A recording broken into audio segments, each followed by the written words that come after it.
அனைவருக்கும் வணக்கம். நம்ம நடக்கணிதம் சேனல்ல போட்டித் தேர்வு கணக்குகள்ல வடிவியல் சீரிஸ் பார்த்துட்டு இருக்கோம். அதாவது வட்டம், நாற்கரம், சதுரம், செவ்வகம், சரிவகம் எல்லாம் பார்த்துட்டு இருக்கோம். அதுல வட்டத்தை பத்தி பேசுறோம். 2013ஆம் ஆண்டு குரூப் 2 எக்ஸாம்ல கேட்கப்பட்ட கேள்வி.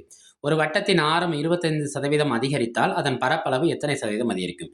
இந்த அதிகரித்தால் இல்ல குறைக்கப்பட்டால் அப்படின்னா அதுக்கான ஒரு ஷார்ட்கட் மெத்தட் இருக்கு. அந்த ஷார்ட்கட் மெத்தட் என்னன்னா, இங்க குடுத்திருக்க பெர்சன்டேஜை எக்ஸ்ன்னு எடுத்துக்கணும். எக்ஸ் ஈக்குவல் டு 25%ன்னு எடுத்துக்கணும். என்ன ஷார்ட்கட்டு? அதிகரித்தால்னா ப்ளஸ் 2x பெருக்கல் plus 2x plus x squared by 100. இப்போ குறைந்தால்னா என்ன? இந்த ப்ளஸ்ஸுக்கு பதிலாக என்ன வந்துடும்? மைனஸ் வந்துடும். ஆனால் இது மாறாது.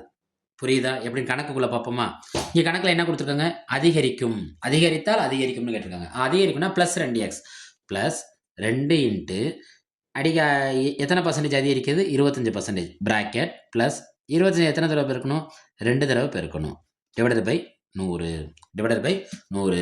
2 25 எவ்வளோ? 50 ப்ளஸ் 2 25 எவ்வளோ? 50. ரைட்டா? ஓர் 25 எத்தனை 25 100? 4 25 100.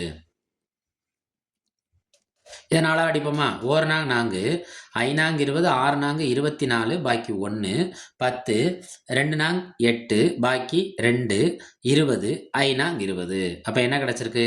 50.625. இதில் இருக்க முழு நம்பரோட கூட்டுங்க. 50 6 கூட்டினா என்ன கிடைக்கும்? 56.25%. இதுதான் அதுக்கான விடை. மறுபடியும் சொல்கிறேன். அதிகரித்தால்னா ப்ளஸ் 2x. அப்போ குறைந்தால்னா குறைக்கப்பட்டா என்ன? மைனஸ் 2x இருக்கும். இது சார்ந்த கணக்கு அடுத்து வர வீடியோவில் இருக்குது, பார்த்துக்கோங்க. நம்ம சேனலை லைக் பண்ணுங்க, சப்ஸ்கிரைப் செய்யுங்க, சப்போர்ட் பண்ணுங்க, ஷேர் பண்ணுங்க. இதுக்கான ஆப்ஷன் வந்து ஆப்ஷன் சி. நன்றி.